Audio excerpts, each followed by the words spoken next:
When the Nintendo 64 was released in the US on September 26, 1996, it threw players into a whole new world of gaming. Complete with 3D worlds and 64-bit graphics, this mega console helped turn video gaming into the immersive medium it is today.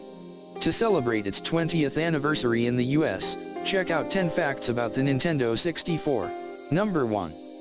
It almost had a different name. While in development, the Nintendo 64 was codenamed Project Reality, but that was obviously never meant for mass consumption. The system did, however, have another name planned for consumers, Ultra 64. That was the working title for the system until the company learned Konami had the word Ultra trademarked for its Ultra Games division. Number 2. On average, games were more expensive than they are today. $59.99 might sound like a steep price for a game today, but when the N64 was released, titles were actually substantially higher, averaging about $75 a pop when the system first came out. Not only that, but game prices weren't as consistent as they are now, with some coming in at $59.99 and others, like Killer Instinct Gold, topping out at $79.99, and we're not even adjusting for inflation. Number 3. It launched with just 2 games in the US. If you weren't a fan of the Super Mario Bros. Franchise, you were out of luck when the N64 first launched. Outside of Super Mario 64, there was only one other game available when the system first hit shelves, battletanx 64. That's it. Eventual system sellers like GoldenEye 007, Banjo Kazooie, WCW/NWO Revenge, and The Legend of Zelda, Ocarina of Time were still a ways off in September 1996. In a bit of digital symmetry, the N64's launch lineup almost perfectly mirrored that of the Super Nintendo's, which included Super Mario World, the original battletanx, and F-Zero. Number 4.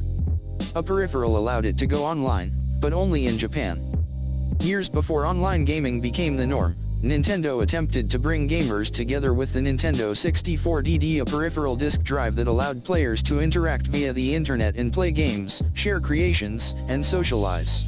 Unfortunately, due to years of delay, the actual tech behind the 64DD was out of date by the time it became available for purchase, and company support quickly dwindled. It also didn't help that it was only available in Japan, basically cutting its potential user base into a fraction of its potential. Number 5. Nintendo had to sell Mario Party with protective gloves. The Nintendo 64's controller was oddly shaped and difficult for some gamers to grasp at first, but the implementation of an analog stick is something that systems have been using ever since. However, that stick, despite being a logical leap forward for gaming tech, came back to haunt the company.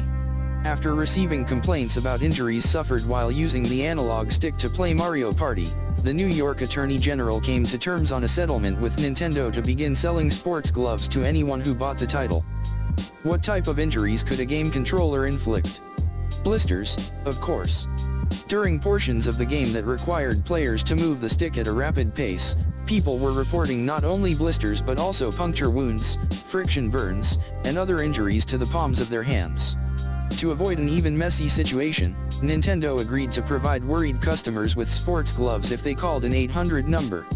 Though the title sold more than 1 million copies, the cost of the gloves bit into the profits for Nintendo. Luckily for the company, this problem wasn't widespread, as they had received fewer than 100 complaints from parents over the years. Number 6. People are routinely beating Super Mario 64 in less than 2 hours. Super Mario 64 was a big deal for Nintendo in 1996. It revolutionized 3D game design and proved that simple mechanics can make the jump to a far more powerful console. The game's impact was so huge that it's still being played today, albeit by speedrunners looking to get into the record book for the fastest completion time. By memorizing each section of the game, and exploiting a few glitches here and there, players have found ways to complete Super Mario 64 in under 2 hours. As of right now, the record for the fastest time collecting all 120 stars in the game is 1 hour, 40 minutes, and 12 seconds. Number 7. The Legend of Zelda, Ocarina of Time was almost a first-person game. If you think fans were enraged when The Legend of Zelda, The Wind Waker gave the franchise a cel-shaded makeover, imagine how they would have reacted if Nintendo went ahead with its early idea of making Ocarina of Time from the first-person perspective. In an interview about the game's development, designer Yoshiaki Koizumi said creator Shigeru Miyamoto toyed with the idea early on. Right.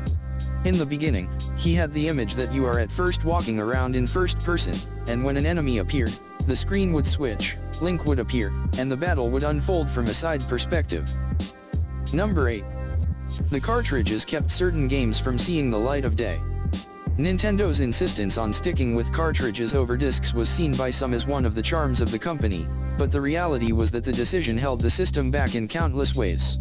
Simply put, discs on a system like Sony's PlayStation could hold more data than cartridges, and while discs do require loading times, sometimes lengthy loading times for those who remember, you could pack more high-quality graphics, video, and audio into a game that way. While Sony could release sprawling, technologically superior games like Final Fantasy VII and Metal Gear Solid on 2 or 3 discs, the N64 would have had to use numerous cartridges to fit the same game, which was incredibly cost-prohibitive and cumbersome. As the console wars raged on, this relegated the N64 to releasing first-party titles with simpler, more cartoonish graphics, while Sony was able to push the limits further with a range of outside developers. Number 9.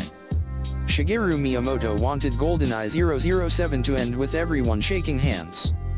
When you look across the vast library of Nintendo games over the years, there's one thing that's, almost, noticeably absent compared to other systems: violence. The company has always held tight as the more family-friendly gaming option, with Mario, Luigi, and even Zelda providing fairly bloodless adventures.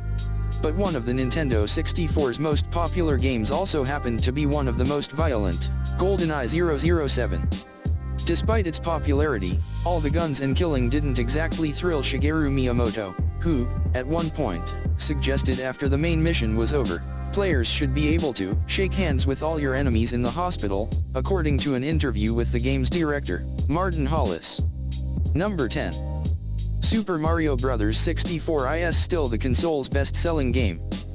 This shouldn't come as a huge surprise. Super Mario 64 is the best-selling game on the Nintendo 64 by a lot. It sold around 11.89 million copies, while Mario Kart 64, the next highest seller, sold around 9.87 million. GoldenEye 007 came in third, with 8.09 million copies sold.